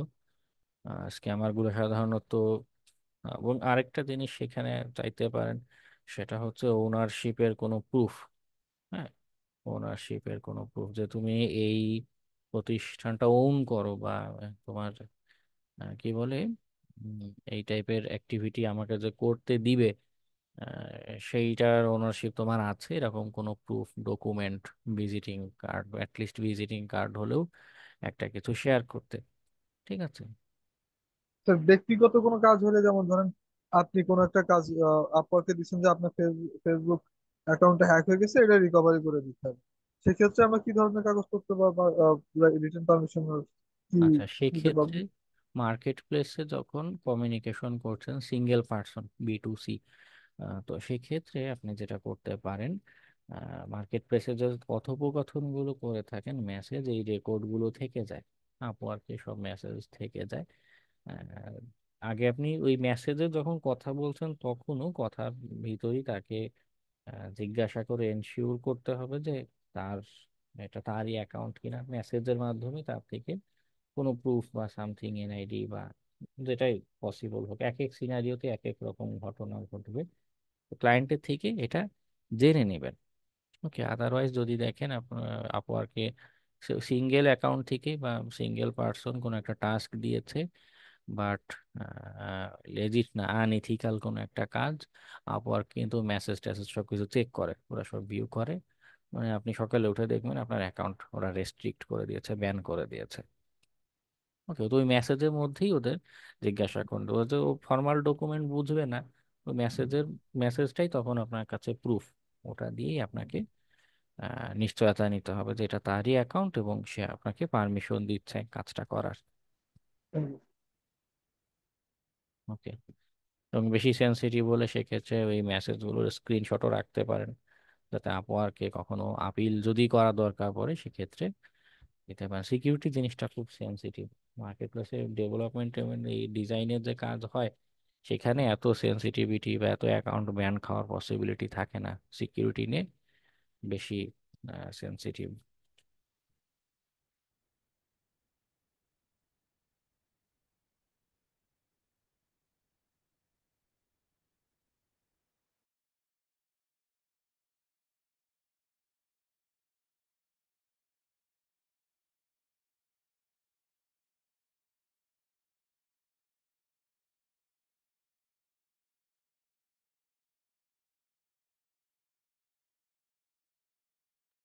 আচ্ছা, যেটা বলছিলাম, একটা বিষয় বলছিলাম যে এক্সপেক্ট দি আনএক্সপেক্টেড। ক্লাসে যেগুলো দেখাচ্ছি, যে টেকনিক বলছি, বা যেইভাবে মনে করুন এন্ড ম্যাপ টুলস রান করছি, যেভাবে আউটপুট আসছে, রিয়েল লাইফে কাজ করতে গিয়ে এমন নাও হতে পারে। কারণ কোন প্রতিষ্ঠান যে কিভাবে তৈরি করেছে, তাদের নেটওয়ার্কের গঠন কেমন, বা তারা কি ধরনের সফটওয়্যার ব্যবহার করছে, উই ডোন্ট নো। এবং এটার কোনো ইন্টারন্যাশনাল কোনো স্ট্যান্ডার্ডও নেই যে সবাই উইন্ডোজ সার্ভার 2008 ব্যবহার করবে। ঠিক আছে, এক একজন এক একভাবে তাদের বিজনেসের সুবিধা মতো সিস্টেম ব্যবহার করে থাকে, এবং আমরা যেই সিনারিওতে বসে কাজ করছি তারও কোনো সুনির্দিষ্টতা নেই। ওকে, দেখা গেল বাংলাদেশে বসে ইউরোপের অ্যাড্রেসে স্ক্যান দিচ্ছে, অথবা বাংলাদেশে কোনো একটা প্রতিষ্ঠান তাদের লোকাল নেটওয়ার্কে বসে তাদেরই লোকাল নেটওয়ার্কে কোনো মেশিনকে স্ক্যান দিচ্ছে বা টেস্টের চেষ্টা করছে। তো অপ্রত্যাশিত অনেক কিছু হতে পারে, যে টেকনিক দেখছি এটা কাজ নাও করতে পারে, বা এতেও দেখা যাচ্ছে ক্লাসে একভাবে কাজ করেছে, ক্লায়েন্টের ওখানে গিয়ে আরেকভাবে কাজ করতে পারে। সো মাথায় অলওয়েজ, কারণ যেটা বড় প্রবলেম হয় শিক্ষার্থীদের ভিতর যে প্রবণতাটা দেখি, অনেকেই রোবটের মতো আচরণ করে। মানে রোবটও তো এখন অনেক বুদ্ধিমত্তা। তো শিক্ষার্থী অনেকে আছে ক্লাসে যেভাবে দেখিয়েছি, মনে করুন এনম্যাপের একটা কমান্ড দেখিয়েছি, শুধু সেটাই নো পর্যন্তই প্র্যাকটিস, ও পর্যন্ত, এর বাইরেও যে আরো কিছু হতে পারে উম, বা অন্য কিছু হতে পারে, এই চিন্তাটাও তাদের মাথায় আসে না। রিয়েল লাইফে কোনো সিনারিও বা এক্সাম সিনারিও, তো নর্মাল এক্সামেই এই মানুষগুলো ফেল করে যায়। ওকে, তো অপ্রত্যাশিত অনেক কিছু হতে পারে। এই যে আমরা ক্লাসে যেগুলো দেখছি, এগুলো বিভিন্ন আইডিয়া, যে কি চিন্তা করতে পারি, কি কি করা যেতে পারে, বাট লিমিটলেস, এখানে আরো অনেক কিছু করার থাকতে পারে। কথাগুলো কেন বললাম, এই যে সিস্টেম অ্যাক্সেসের টেকনিক নিয়ে। ঠিক আছে, আমি যে ক্লাসে দেখাচ্ছি, ফর এক্সাম্পল বললাম যে সিস্টেম অ্যাক্সেসের একটা টেকনিক হচ্ছে password attack. That doesn't mean যে পৃথিবীতে একমাত্র পাসওয়ার্ড অ্যাটাক দিয়ে সিস্টেম অ্যাক্সেস নেওয়া যায়। সোশ্যাল ইঞ্জিনিয়ারিং এর মাধ্যমে সিস্টেম অ্যাক্সেস নেওয়া যেতে পারে। সেটা কেমন, আপনারা নিজেরাও সোশ্যাল ইঞ্জিনিয়ারিং এর অ্যাসাইনমেন্ট করেছিলেন। হচ্ছিলাম যে আমরা সেখানে বিভিন্ন উপায়ে মানুষকে প্রলুব্ধ করে তাদের ক্রেডেনশিয়াল চুরি বা এই জাতীয় কাজ করতে পারি। দেখা যাচ্ছে আপনার পাসওয়ার্ড অ্যাটাকে কাজ হচ্ছে না, আপনি তখন সোশ্যাল ইঞ্জিনিয়ারিং এর মাধ্যমে কি বলে অ্যাক্সেসের চেষ্টা করতে পারেন। আবার অনেক সময় এমন হতে পারে যে কোনো অ্যাটাক ট্যাটাক কিছুই দেওয়া লাগছে না, আসলে ওই যে আপনার টার্গেট সে নিজে আসলে মিসকনফিগারেশন করা, তো তার যে ইঞ্জিনিয়ার বা অ্যাডমিন যে ছিল, সেও কি করেছে, কিছু একটা ভুল করে রেখেছে।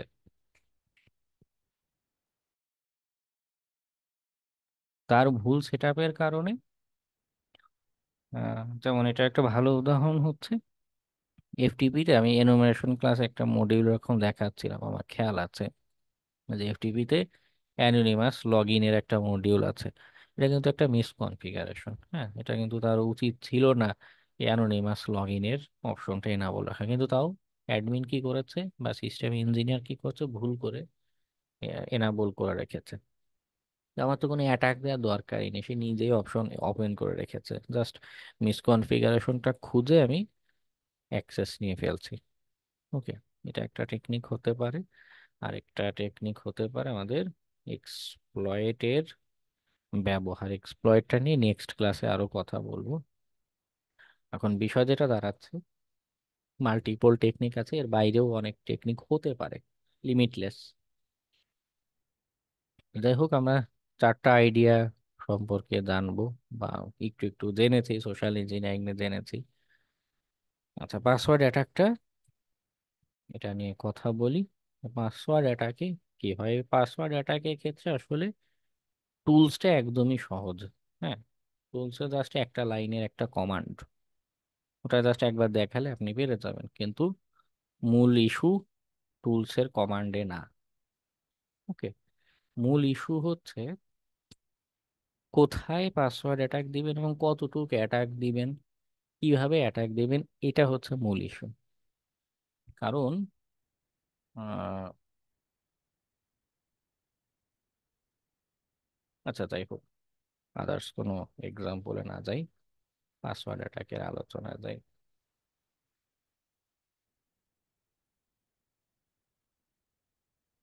আচ্ছা, পাসওয়ার্ড অ্যাটাকে যাওয়ার আগে আমাকে একটা জিনিস বোঝান তো, ডস এটাকে কি হয় অ্যাকচুয়ালি,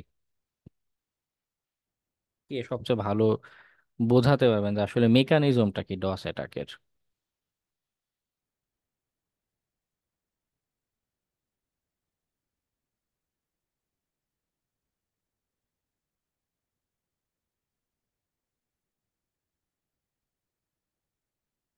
ক্লাসে কি আছেন আপনারা?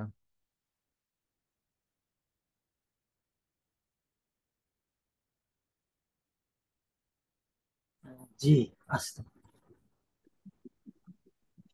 ওকে, ডস অ্যাটাক নিয়ে আমরা কয়েকটা ক্লাস আগে আলোচনা করেছি, ছবি এঁকে এঁকে বুঝিয়েছিলাম ডস জি অ্যাটাকে জি। আসলে ঘটনাটা কি ঘটে।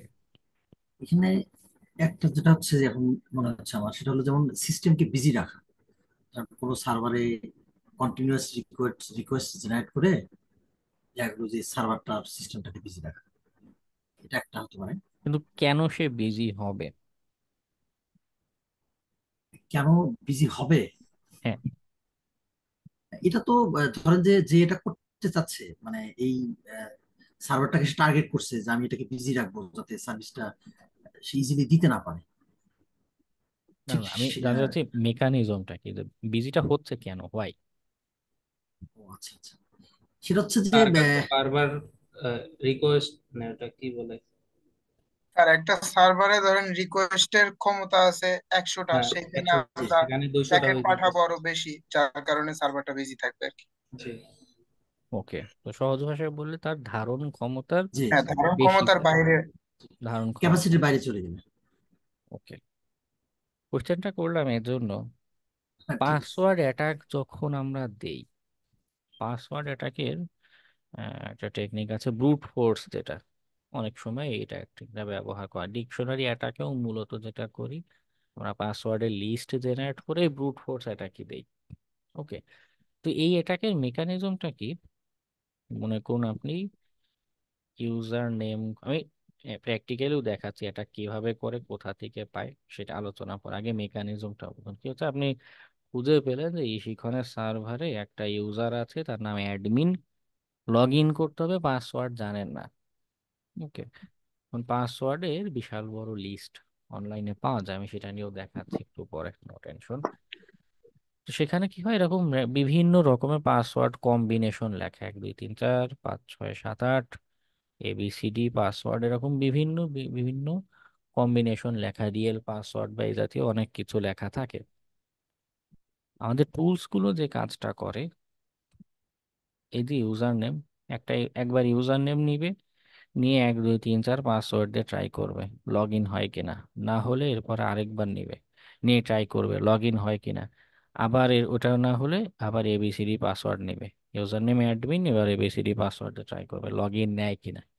এখানে দেখুন ডস অ্যাটাকের মতো একটা সিনারিও তৈরি হয়ে যায়, ক্রমাগত সে রিকোয়েস্ট পাঠিয়ে যাচ্ছে, কি নিয়ে রিকোয়েস্ট পাঠাচ্ছে, পাসওয়ার্ড নিয়ে রিকোয়েস্ট পাঠাচ্ছে। তো এই জন্য পাসওয়ার্ড অ্যাটাকটা, এখানে আমাদের কিছু কনসিডারেশনের বিষয় আছে। ওকে, রিয়েল লাইফে ক্লায়েন্টের কাজ করতে করতে যে অভিজ্ঞতাগুলো হয়েছে সেটার কয়েকটা শেয়ার করি। যেমন এখানেও বিশেষ করে সিস্টেম অ্যাক্সেসের আমাদের পারমিশন তো নেওয়া লাগছে যে আমি আদৌ সে চেষ্টা করব কিনা, বা পাসওয়ার্ড অ্যাটাক যদি দিতে চান স্পেসিফিক করে পাসওয়ার্ড অ্যাটাকটা নিয়ে কথা বলে নেবেন যে আমি পাসওয়ার্ড অ্যাটাক দিতে পারবো কিনা, আস্ক ফর পারমিশন। কারণ যেটা হয়, পাসওয়ার্ড অ্যাটাক দিতে গেলে আপনার সিস্টেম ডাউন বা ফ্রিজ হওয়ার সম্ভাবনা থেকে যায়। ওকে, ক্রমাগত রিকোয়েস্ট পাঠালে সার্ভার ডাউন হতে পারে। এক্ষেত্রে কিছু ক্ষেত্রে ক্লায়েন্ট স্পেসিফিক করে পারমিশন যখন দিচ্ছে তখন স্পেসিফিক করে no pass attack, password attack দেয়া যাবে না এটা উল্লেখ করে দেয়। আর যাই করো পাসওয়ার্ড অ্যাটাক দিও না, আমাদের সেই ক্যাপাসিটি নেই বা সেটা হতে পারবে না। বা কিছু ক্ষেত্রে ক্লায়েন্ট আপনাকে বলে দিতে পারে যে আমাকে এটার নাম কি হয়, বিজনেস আওয়ারের বাইরে যে টাইমগুলো আছে, সাপোজ তাদের 9টা 5টা অফিস, সে আপনাকে বলতে পারে যে 9টা 5টা এই অফিস টাইমের বাইরে, হ্যাঁ, নন বিজনেস আওয়ার, এটা একটা সুন্দর নাম আছে মনে পড়ছে না, যাই হোক, এই সময়টাতে অ্যাটাকের জন্য বলতে পারে যে ঠিক আছে তুমি যখন চেষ্টা করতে চাও বা এই ধরনের অ্যাটাক করতে চাচ্ছ, যখন আমাদের অফিস অ্যাক্টিভিটি চলে না তখন তুমি আক্রমণটা করো। তো এটাও আসলে আহ, কিছুটা ডিফিকাল্ট, কারণ কিছু প্রতিষ্ঠান আছে তাদের 24/7 অপারেট করতে হয়। হুম, তাদের ক্রমাগত এই টেস্টিং, কি বলে, হ্যাঁ, অপারেশন চলছে, তাদের কোনো একটা অ্যাপস চলছে, কোনো একটা সার্ভিস চলছে, কোনো একটা সার্ভার চলছে, ওইখানে আক্রমণ করলে বাকিদের সিস্টেম ডিসরাপ্ট হওয়ার সম্ভাবনা থাকে এবং বিজনেসে মারাত্মক ক্ষতি হওয়ার সম্ভাবনা থাকে।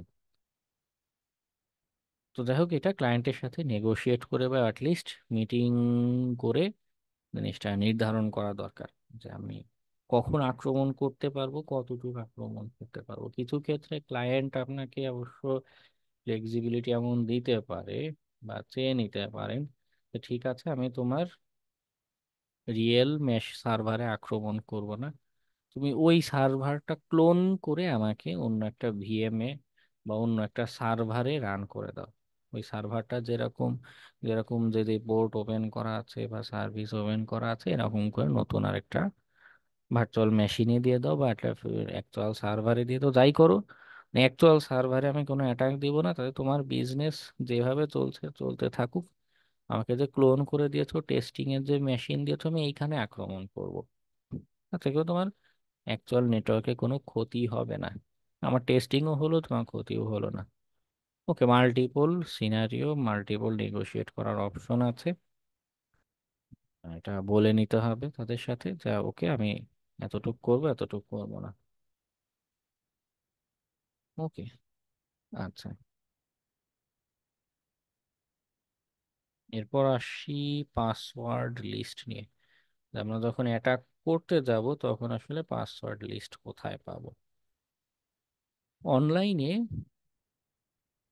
বিভিন্ন লিক ডাটাবেস থাকে, যে হ্যাকাররা যে হ্যাক করে আমাদের অ্যাক্সেস গুলো নেয়, নিয়ে তারা এই পাসওয়ার্ড গুলো মানে ক্রেডেনশিয়াল গুলো সেল করে দেয় আমাদের, স্পেসিফিক করে পাসওয়ার্ড যেগুলো এগুলো বিভিন্ন জায়গায় সেল করে। স্যার তো অনলাইনে এই ধরনের পাসওয়ার্ড লিক ডাটাবেস মানে এগুলো কিন্তু রিয়েল পাসওয়ার্ড, মানুষজন অ্যাকচুয়ালি এই ধরনের পাসওয়ার্ড ব্যবহার করেছে, সামহাও তাদের কম্পিউটার কম্প্রোমাইজ হয়েছে এবং তাদের পাসওয়ার্ড যেটা ছিল স্টোর ছিল সেটা হ্যাকারদের হাতে চলে যায়। যাই হোক, এই ধরনের লিক ডাটাবেস দিয়ে আমরা আক্রমণ করতে পারি। ওকে, আচ্ছা, সেখানে ওইটাতে যাওয়ার আগে আরেকটা কথা একটু বলি।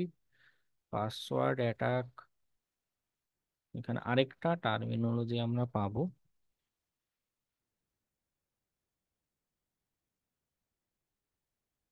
সেটা হচ্ছে পাসওয়ার্ড ক্র্যাকিং। পাসওয়ার্ড বা ব্রুট ফোর্স অ্যাটাক, যেটার পাসওয়ার্ড ক্র্যাকিং, দুটা ভিন্ন জিনিস। পাসওয়ার্ড অ্যাটাকে হচ্ছে আমি একটা অনলাইন টার্গেট যে অ্যাকচুয়ালি অপারেট করছে তার ইউজার নেম পাসওয়ার্ড জানি না, বা ইউজার নেম জানি পাসওয়ার্ড জানি না, সেখানে আমি আক্রমণ করছি। পাসওয়ার্ড অ্যাটাক আর পাসওয়ার্ড ক্র্যাকিং এর ক্ষেত্রে যেটা হয় যে আমি কোনো একটা সিস্টেমে অ্যাক্সেস করেছি অথবা তার নেটওয়ার্কে ইন্টারসেপ্ট করে সামহাউ তার এনকোডেড বা এনক্রিপ্টেড যে পাসওয়ার্ড ছিল সেটা পেয়েছি। হ্যাঁ, আমরা ক্রিপ্টোগ্রাফি ক্লাসে জেনেছি যে এনক্রিপশন কাকে বলে বা কি। ওইটাকে আমি ক্র্যাকিং এর চেষ্টা করব। সে এনক্রিপ্টেড ভ্যালু হ্যাশ ভ্যালু হয়ে আছে, ওইটা থেকে আমি অ্যাকচুয়াল প্লেইন টেক্সটের যে পাসওয়ার্ড সেটা বের করার চেষ্টা করবো। ওটা হচ্ছে পাসওয়ার্ড ক্র্যাকিং। ওকে, পাসওয়ার্ড ক্র্যাকিং নিয়ে আজকে ক্লাসে আলোচনা করে শেষ হবে না। পাসওয়ার্ড ক্র্যাকিং নিয়ে আমার একটা ব্লগ পোস্ট আছে, ট্রাই হ্যাকমির একটা রুম নিয়ে ব্লগ পোস্টটা লেখা, ওটা আপনাদের সাথে শেয়ার করব। পাসওয়ার্ড ক্র্যাকিং এর যে যে টুলস বা টেকনিক গুলো ব্যবহার করা যায় ওইটা ওখানে স্ক্রিনশট সহকারে পেয়ে যাবেন। ওকে, একবার পরে ট্রাই হ্যাকমির ওই রুমটা সলভ করলে পাসওয়ার্ড ক্র্যাকিং নিয়ে একটা ভালো আইডিয়া তৈরি হয়ে যাবে। ওকে, পাসওয়ার্ড অ্যাটাকটা নিয়ে দেখাই। আমাদের প্রথমে দরকার পাসওয়ার্ডের লিস্ট আর তারপর দরকার টুলস। টুলসে যাচ্ছি, পাসওয়ার্ডের লিস্টে ঘুরে আসি। পাসওয়ার্ডের লিস্ট কোথায় পাবো?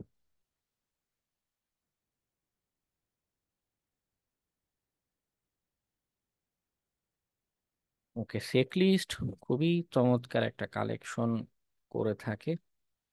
শুধু যে পাসওয়ার্ডের কালেকশনই ওর কাছে আছে তা না, গ্লোবালি অনেক বড় বড় সিকিউরিটি রিসার্চাররা মিলে এই রিপোজিটরিটা মেনটেন করে থাকে রেগুলারলি। আমরা যখন ওয়েব হ্যাকিং এর ক্লাসগুলো করতে যাব তখনও এই চেকলিস্ট রিপোজিটরি আমাদের দরকার পড়বে। ওকে, আপাতত পাসওয়ার্ডে যাই, ইউজার নেমেরও ওর আলাদা ফোল্ডার আছে। হ্যাঁ, পাসওয়ার্ডে যদি যাই, আচ্ছা তারও আগে দেখাই যে এটাকে ডাউনলোড করা সম্ভব এবং এটার কমান্ড এখানে দেয় আছে যে গিট ক্লোন স্মল যদি দেন, মানে শুধু এরকম বিভিন্ন পাসওয়ার্ড বা হ্যাকিং এর পেলোড রিলেটেড ফাইল, তাতেও স্মল এডিশনেও প্রায় 400-500 মেগাবাইট জায়গা নেয়। আর টোটালটা 1 জিবির উপরে সাইজ নেয়। আপনার যেটা মানে ভালো মনে হয় এই ধরনের একটা ডাউনলোড দিয়ে আমরা পাসওয়ার্ডের লিস্টে যাই। হ্যাঁ, ওর কাছে বিভিন্ন ক্যাটাগরির ফোল্ডার ক্রিয়েট করা। আমাদের লিক ডাটাবেজে যাই যে বিভিন্ন সময়ে যে পাসওয়ার্ডগুলো লিক হয়েছে, রিয়েল পাসওয়ার্ডগুলো, সেটার কালেকশন। ওকে, যেমন যেমন মুসলিম ম্যাচ একটা কি বলে একটা ম্যাট্রিমনি সাইট ছিল, সেটা হ্যাকিং এর শিকার হয়। ওকে, এবং এখানে এগুলো রিয়েল পাসওয়ার্ড, রিয়েল মানুষজনের অ্যাকাউন্ট, ইভেন 93। হ্যাঁ, রিয়েল পাসওয়ার্ড গুলো এখানে রয়েছে, প্রায় 95,000 পাসওয়ার্ড রয়েছে। তো এটাতে আমরা কোনো যখন লিগ্যাল ইস্যু হয় না? না, মানে যারা হ্যাকার ওরা অনলাইনে বিভিন্ন সময় লিক করে দেয়, শেয়ার করে দেয়, কেউ সেল করে। যারা এই চেক লিস্টের মেইনটেইনার এরা হচ্ছে এরকম ইদার পারচেস করেছে অথবা কালেকশনে মানে কালেক্টেড করে এখানে শেয়ার করেছে। আচ্ছা আচ্ছা। ওকে, কারণ গিটহাব তো মাইক্রোসফট, এটা তো মানে ভ্যালিড এবং অথরাইজ একটা ওয়েবসাইট, হ্যাঁ হ্যাঁ, এই জন্য। ওকে। না লিগাল সেভাবে কোনো ইস্যু হয় না। আচ্ছা, যাই হোক, তো আমাদের অ্যাটাকের সময় যে ঘটনা ঘটবে, আমরা এরকম লিক ডাটাবেজ অথবা পাসওয়ার্ড ফোল্ডারেও যদি যাই, লিক ডাটাবেজ না পাসওয়ার্ড ফোল্ডারে যদি যাই, বিভিন্ন রকমের, যেমন যেমন একটা কমন ক্রেডেনশিয়ালের একটা ফোল্ডার আছে। হ্যাঁ, 10 মিলিয়ন টপ, বা মনে করুন 500 ওয়ার্স্ট পাসওয়ার্ড। মানুষ অনেকেই আছে এখনো পাসওয়ার্ড মানে পাসওয়ার্ড 1 থেকে 8 এরকম ব্যবহার করে থাকে। তো আমাদের যেটা করতে হয় বা করা যেতে পারে, এটা লিক ডাটাবেজ অথবা কমন ক্রেডেনশিয়াল এরকম বিভিন্ন লিস্ট ধরে ধরে আমাদের চেষ্টা করে যেতে হয়। জিনিসটা অনেকটা ব্লাইন্ডের মতো, কারণ আমি যখন ইনিশিয়ালি অ্যাটাক করছি হয়তো এনুমারেশন করে আমি বা ইনফরমেশন গ্যাদার করে একটা নাম খুঁজে পেয়েছি ইউজার নেম এমন, এবং আমি সাজেস্ট করি যেটা আমার রিয়েল লাইফ যখন অ্যাটাক গুলো করতে যাই, হুম, কাজের ক্ষেত্রে যখন অ্যাটাক করতে যাই তখন যেটা ইস্যু হয়, যদি ইউজার নেমও জানি না পাসওয়ার্ডও জানি না, টুলসকে দিলে টুলস ওই আক্রমণও করতে পারে। ইউজার নেমের জন্য মনে করুন চেক লিস্ট থেকে একটা লিস্ট দিলেন, পাসওয়ার্ডের জন্য একটা লিস্ট দিলেন, সেটাও সে আক্রমণ করতে পারবে, অসুবিধা নেই। কিন্তু মানে এখানে কম্বিনেশন তৈরি হয়ে যাবে অনেক। সাপোজ এখানে ইউজার নেম মনে করেন জানেন না, লিস্ট থেকে দিয়েছেন কি একটা জাইদ, অ্যাডমিন আছে, জাইদ আছে, তারপর মনে করুন কি আছে, দুর্জয় আছে, এরকম 4-5টা নামও যদি দেন, সে অ্যাডমিন নামের জন্য 1 2 3 4 ট্রাই করবে, জাইদ নামের জন্য 1 2 3 4 ট্রাই করবে, দুর্জয়ের জন্য 1 2 3 4 ট্রাই করবে, আবার পরের গুলো এরকম ট্রাই, মানে বিশাল কম্বিনেশন তৈরি হয়ে যায়। তো এই পাসওয়ার্ড অ্যাটাক করে শেষ করতে আপনার কয়েক হাজার বছর লেগে যাবে। তো অত দিন তো আর আপনার ক্লায়েন্ট আপনাকে পে করবে না। তো যেটা করণীয় যে অনেক এফিশিয়েন্টলি অল্প সময়ে কিছু একটা করতে হবে। তো এই জন্য আমার যে বরাবরই পরামর্শ থাকে অ্যাটলিস্ট ইউজার নেমটা খুঁজে বের করুন সামহাও, যতখানি চেষ্টা করা যায়, তাহলে পাসওয়ার্ড অ্যাটাকটা সহজ হয়ে যায়। ওকে, আচ্ছা, তো আমরা ক্রমাগত বিভিন্ন লিস্ট ধরে ধরে চেষ্টা করে স্যার যেতাম, কিন্তু সেটা এখানে কিভাবে স্যার, ইউজার নেম পাওয়ার পর পাসওয়ার্ড, এটা একটা সহজ কিভাবে হয়? বুঝিনি। এই যে বললেন ইউজার নেমটা খুঁজে বের করতে, যদি তাহলে পাসওয়ার্ড একটা সহজ হয়, সেটা কিভাবে? আমি টুলসে আলোচনা তো এখনো করিনি, একটু অপেক্ষা ও করুন, আচ্ছা আলোচনায় ও যাই আচ্ছা তা। আচ্ছা। আচ্ছা, যেটা বলছিলাম যে পাসওয়ার্ড লিস্টের ক্ষেত্রে আমাদের একটা ব্লাইন্ডের মতো, কারণ আমরা যখন ইনিশিয়াল অ্যাটাক করছি আমরা কেউই জানি না যে অ্যাকচুয়াল কোন পাসওয়ার্ড দিয়ে ওখানে লগ ইন করা যাবে। ওকে, তো এই যে লিস্ট ধরে ধরে কয়েকটা লিস্ট আমাদের কমন, ফার্স্টে কমন ক্রেডেনশিয়াল বা এই জাতীয় জিনিসগুলো দিয়ে শুরু করতে পারেন, কারণ এই ধরনের পাসওয়ার্ডই মানুষ বেশিরভাগ ক্ষেত্রে ব্যবহার করে থাকে। হ্যাঁ, আগেই 10 মিলিয়ন পাসওয়ার্ড দেওয়ার দরকার নেই, অনেক সময় লেগে যাবে। টপ 10,000 বা যদি বেশি সময় থাকে টপ 1 লাখ পাসওয়ার্ড দিতে পারেন। ওকে, কি হচ্ছে একদম যেই পাসওয়ার্ডগুলো বিভিন্ন টেস্টিং এ সবচেয়ে বেশি রকমের দেখা যায়, জাস্ট সেই লিস্টটা দিলে কি হচ্ছে, ইনিশিয়ালি একটা স্যার পসিবিলিটি থাকে যে আপনি হয়তো ভ্যালিড পাসওয়ার্ড পেলেও পেতে পারেন, বাট আমাদের কোনো গ্যারান্টি দিতে পারে না যে অ্যাকচুয়াল পাসওয়ার্ড পাবো। ওকে, হ্যাঁ বলুন। স্যার যদি এমন হয় যে আমি অ্যাকচুয়াল পাসওয়ার্ডটা জানি আর ইউজার নেম অল্প কিছু জানি, সেক্ষেত্রে কি স্যার ই করা যায় ব্লাইন্ডলি বা কোনোভাবে? হ্যাঁ, সেক্ষেত্রেও অ্যাটাক করা যায়। ওই অ্যাটাকটাকে বলে পাসওয়ার্ড স্প্রেইং অ্যাটাক। মানে এটাকে আমি মানে পাসওয়ার্ড জানি ইউজার নেম জানি না, সেই উল্টো করে মানে টুলস দিয়ে জাস্ট অপশনটা একটু পাল্টে দিলেই হয়। সে হচ্ছে তখন আমরা এখানে কোথায় গেল, এই যে ইউজার নেম ফোল্ডার, হ্যাঁ এখান থেকে কমন ইউজার নেম একটা লিস্ট ধরে top user name short list, এটা ধরে একটা ট্রাই দিবেন। ওকে, যে এই আমি একটা পাসওয়ার্ড জানি 1 2 3 4 5, ওইটা দিয়ে কোন ইউজার দিয়ে লগ ইন হয়। ওকে, পাসওয়ার্ড স্প্রে করার মতো, বোতল ধরে যেরকম স্প্রে করি সেরকম স্প্রে করার মতো ঘটনা ঘটবে। যাই হোক, আমরা টুলসের আলোচনায় যাই। টুলসটা কিভাবে কাজ করে বাবা, টুলসের ক্ষেত্রেও বিষয় যেটা হয়, একাধিক টুলস আছে, কিন্তু আমাদের জন্য যেটা দরকার পড়বে যে কোনটা বেশি এফিশিয়েন্ট হয় এবং দ্রুত আমার এই লিস্টের সবগুলো পাসওয়ার্ড ট্রাই করে করে ভ্যালিড পাসওয়ার্ডটা বের করতে পারে, এটা দরকার আছে। তো আমার জানা মতে হাইড্রা টুলসটার পারফরমেন্স অনেক ভালো, তবে আপনারা যেটা চেষ্টা করবেন যে হাইড্রার চেয়েও ভালো কোনো পাসওয়ার্ড অ্যাটাকের টুলস আছে কিনা সেটা খুঁজে দেখতে পারেন। ওকে, এবং যদি পান নেক্সট দিন সবার সাথে শেয়ার করবেন ক্লাসে যে এর চেয়েও ভালো একটা টুলস আছে যে আরো ফাস্ট অপারেট করতে পারে, ফাস্ট ট্রাই করতে পারে। ওকে, হাইডার একটা বড় সুবিধা হচ্ছে মোস্ট অফ দ্য প্রোটোকলই সে সাপোর্ট করে। হ্যাঁ, আমরা যখন আক্রমণ করতে যাই সবসময় যে ওয়েবসাইটে আক্রমণ করবো তা কিন্তু না, এফটিপি, এসএসএইচ, এসএমবি, হ্যাঁ, এগুলো খুব কমন সার্ভিস। তো এরকম টপ যে সার্ভিসগুলো হয়ে থাকে প্রায় সবগুলোতেই হাইড্রা পাসওয়ার্ড অ্যাটাক করতে সক্ষম। ওকে, তো হাইড্রার অপারেট করাটা খুবই ইজি। আমি একটু আগে বলছিলাম যে টুলস জিনিসটা খুবই ইজি, কিন্তু মূল চিন্তার বিষয়গুলো থাকে এইগুলো। ওকে, আচ্ছা, জন দা রিপার ক্র্যাকিং এর জন্য ভালো, কিন্তু জন দা রিপারের চেয়েও হ্যাশ ক্যাট, যেটা হ্যাশ ক্যাটটা পাসওয়ার্ড ক্র্যাকিং এর জন্য আরো বেটার। ওকে, আচ্ছা, হাইড্রা গিটহাব, এই হাইড্রা আমাদের লিনাক্সে বিল্ট ইন সেট আপ করাই আছে, কালি লিনাক্সে।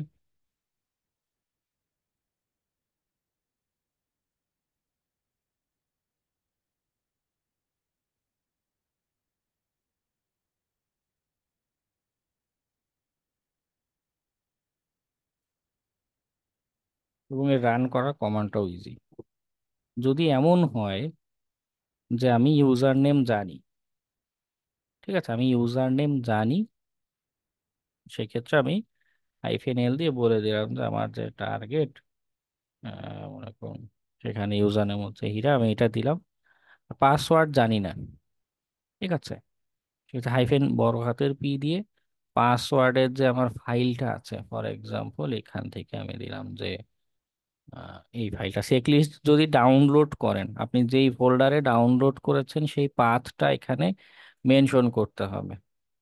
ওকে, সাপোজ আপনি আপনার কম্পিউটারের ডাউনলোডস ফোল্ডারের ভিতরে পাসওয়ার্ডটা রেখেছেন, চেকলিস্ট ডাউনলোড করেছেন, তো সেখানে দিবেন ডাউনলোডস স্ল্যাশ, মানে যেইখানে যেই ফোল্ডারের ভিতরে পাসওয়ার্ডটা রয়েছে সেই নামটা। ওকে, যে অমুক টেক্সট ফাইলের পাসওয়ার্ডটা তুমি পাসওয়ার্ড আকারে রান করবে আর এই সিঙ্গেল ইউজার নেম ট্রাই করবে।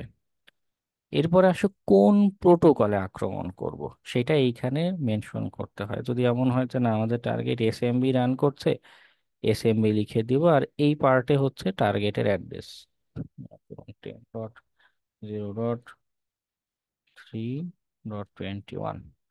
সাপোজ এটা হচ্ছে আমাদের টার্গেট আইপি অ্যাড্রেস, তার এসএমবি প্রোটোকলে আক্রমণ করব। এসএমবি বলি, এসএসএইচ বলি, এদের কমিউনিকেশনের মেকানিজম কিন্তু ভিন্ন। হ্যাঁ, কিন্তু আমাদের হাইড্রায় কষ্ট করে আর কিছুই বলার দরকার পড়ে না। যদি আমি এসএসএইচ এর বদলে এফটিপি বলে দিই, এফটিপি যেইভাবে কমিউনিকেশন করে হাইড্রা ঠিক সেইভাবে কমিউনিকেশন স্টার্ট করে এই আইপি অ্যাড্রেসের এফটিপি যে পোর্ট 21 নাম্বার, সেইখানে ক্রমাগত এই পাসওয়ার্ডগুলো ট্রাই করে যাবে। ওকে, এবং যেটা হয়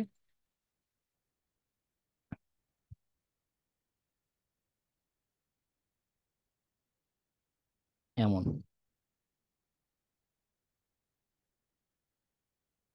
সে যে ভ্যালিড পাসওয়ার্ড খুঁজে পাবে সেটা এখানে শো করতে থাকবে যে অমুক জায়গায় দিয়েছি, এই ইউজার নেমের বদল বিপরীতে এই ভ্যালিড পাসওয়ার্ড পেয়েছি। ওকে, -t দিয়ে ট্রাই অপশনটা বোঝায় যতদূর আমার মনে পড়ছে, কারণ ও হাইড্রা নর্মালি যেটা করে এই লিস্টে মনে করুন ভ্যালিড পাসওয়ার্ড একটা খুঁজে পেয়েছে, তো তারপর ও কিন্তু থামবে না, ও ক্রমাগত পরের যে পাসওয়ার্ড আছে সেগুলো ট্রাই করে যেতে থাকবে আর কোনোটা ভ্যালিড পাওয়া যায় কিনা। তো কতগুলো পর্যন্ত সে ট্রাই করবে, চেষ্টা করবে, এটা একটু অপশনে বলে দেওয়া দরকার পড়ে। আচ্ছা, আর এইখানে যে স্ক্রিনশট দিয়েছে এখানে দেখুন এসএসএইচটা পরে লিখেছে। হ্যাঁ, তো এসএসএইচ বা যেই প্রোটোকলে আক্রমণ করছে এটা পরে লিখলেও হাইড্রা বুঝতে পারে, অথবা সামনে আমি যেভাবে লিখেছি FTP.// এটা দিলেও সে কি করতে পারে, বুঝে নিতে পারে। ওকে, আপনার কালি লিনাক্স অথবা প্যারট থেকে আপনি এই কমান্ড দিলে আপনার টার্গেটে সে পাসওয়ার্ড অ্যাটাক শুরু করে দেবে। আর পাসওয়ার্ড স্প্রের যে কথা বলছিলাম যে আমি পাসওয়ার্ড জানি কিন্তু কি বলে ইউজার নেম জানি না, সেক্ষেত্রে কমান্ড হবে একটু ভিন্ন। ছোট হাতের পি দিয়ে পাসওয়ার্ড বলে দিলাম যে আমি মনে করুন পাসওয়ার্ড হচ্ছে এরকম, আমার যে ভিকটিম বা আমাদের টার্গেট তার পাসওয়ার্ড এটা জানি, কিন্তু পাসওয়ার্ড লিস্ট ব্যবহার করতে চাচ্ছি, সেখানে দিলাম এরকম যে আমার স্ল্যাশ ডেস্কটপে মনে করুন রেখেছি ফাইলটা, ডেস্কটপ স্ল্যাশ টপ, এই চেক লিস্ট থেকে মনে করুন টপ ইউজার নেমের একটা ফাইল নিয়েছি। হ্যাঁ, টপ ইউজার নেম।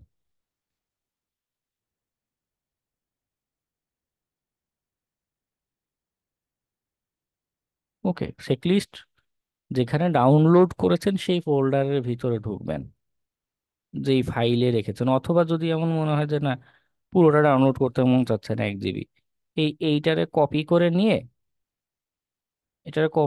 আপনার লিনাক্সের কোনো একটা ফাইলে পেস্ট করে নেবেন, একটা টেক্সট ফাইলে পেস্ট করে জাস্ট সেটা মেনশন করে দিবেন যে ওই ফাইলটা তুমি পাসওয়ার্ড আকারে ব্যবহার করো, সেটাও হয়। ওকে, কিছু আছে বড় ফাইল, যেমন এটা তো আমি জাস্ট দিলাম চলে আসলো। কিছু আছে বড় ফাইল, মনে করুন 10 মিলিয়ন ইউজার নেমে ফাইল যদি যাই, এটা বিশাল বড় হবে, যে দেখা সরি করতে পারবে না, ফাইল সাইজ 4 মেগাবাইট। ভিউ তে ক্লিক করবেন যেগুলো খুব বড়, চাচ্ছেন যে শুধু সিঙ্গেল এই ফাইলটা কপি করতে, যে যেটা এইটাতে এসে কন্ট্রোল চাপ দিলে পুরোটা কপি হয়ে যাবে। এইটাকে আপনার লিনাক্সের কোন একটা টেক্সট ফাইলে পেস্ট করে দেন সেই ফাইলটা সেভ করে রান করতে পারেন টার্গেট আকারে। ওকে, তাহলে কি করবে, এই পাসওয়ার্ড ট্রাই করবে এইখানে, ইউজার নেম যেহেতু জানা নেই এই লিস্ট থেকে এক একটা করে ইউজার নেম চেষ্টা করবে সে। ওকে, ট্রাই হ্যাকমিতে হাইড্রার রুম আছে, ওটা আমি আপনাদের অ্যাসাইনমেন্ট আকারে দিয়ে দিব। ওখানে সব জাস্ট কমান্ড এটাই, তারপরেও মেশিনে 1-2 বার খালি কমান্ডটা ট্রাই করলে বুঝে যাবেন যে আউটপুটে কি আসে। সেম এরকম আউটপুট আসবে, জাস্ট কয়েকটা অপশন একটু এক্সপ্লোর করা।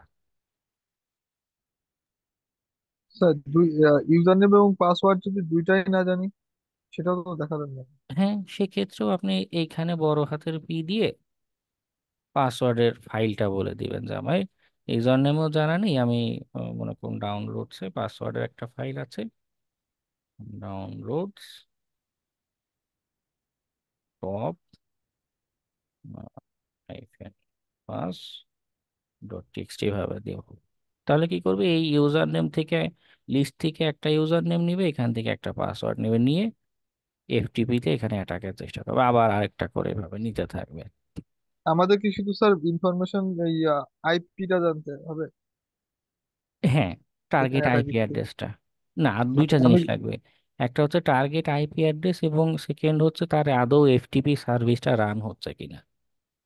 ওকে, আমাদের আচ্ছা নেটওয়ার্ক স্যার, আর স্ক্যানিং এর এফটিপি যেটা। এফটিপি না হলে যে আর দুইটা ছিল এস কি জানি ছিল, মাত্র কার্ড ভুলে গেছি, ওইগুলো যে কোনো একটা রান হইলে তো হচ্ছে স্যার, শুধু ওগুলো হ্যাঁ, চেঞ্জ হবে। আচ্ছা স্যার, আমি একটু একটু আপনাকে জিজ্ঞেস করি। আমার এক বন্ধুর হচ্ছে যে আহ, ও 2 দিন আগে আমার সাথে যোগাযোগ মানে কথা বলছিল যে ওর একটা পুরাতন ফেসবুক অ্যাকাউন্ট ছিল, হ্যাক হয়েছে, এবং পরে ও যে ছিল সেটা ওখান থেকে রিমুভ করে নতুন কোন একটা জিমেল ওখানে অ্যাটাচ করা হয়েছে, সেটাতে এখন ওই অ্যাকাউন্টটা চালাচ্ছে। এই এখন আমি যদি ওই নতুন যে জিমেলটা আছে, আমি যদি ওইটাতে আমি গিটহাব দিয়ে যদি সোশ্যাল ইঞ্জিনিয়ারিং করে ওর ওখান থেকে ওর আইপিটা নিতে পারি, তাহলে কি আমি এই প্রসেসের মাধ্যমে ওর ওই জিম অ্যাকাউন্টটা ফিরে পেতে পারবো?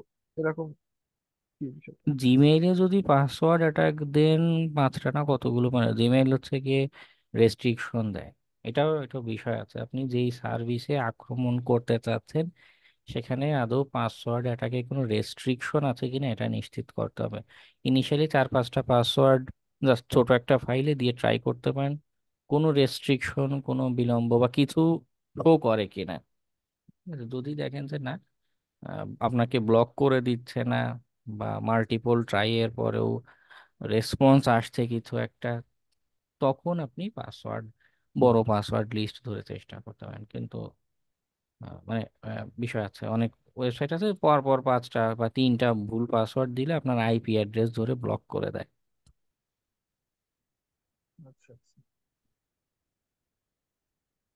তাহলে এই ক্ষেত্রে কি মানে কি কি করলে সুবিধা হতে পারে স্যার?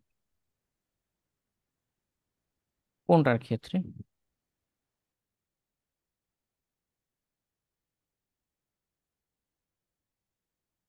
ও কল।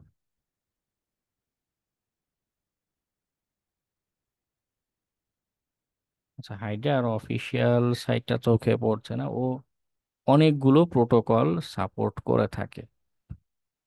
ওকে, আচ্ছা উইকিপিডিয়াতে দেখি।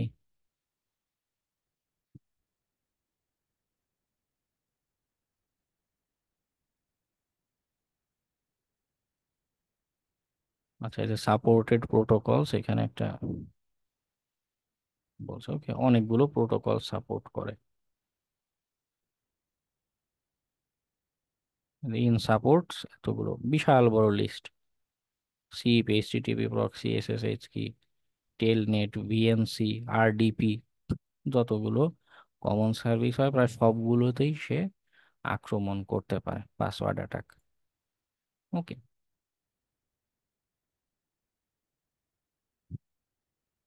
ঠিক আছে। আজকে তাহলে আমাদের আলোচনা এ পর্যন্ত থাকুক। আমরা নেক্সট দিন সিস্টেম হ্যাকিং এর আরো কিছু আলোচনা করব। ওকে, এবং অ্যাসাইনমেন্ট দিয়ে দিব আজকে ক্লাসের পরে। নেক্সট দিন অ্যাসাইনমেন্টটা যেন পাই সবার। ঠিক আছে, ওকে। সবাইকে আসসালামু শুভরাত্রি। আলাইকুম। আসসালামু আলাইকুম।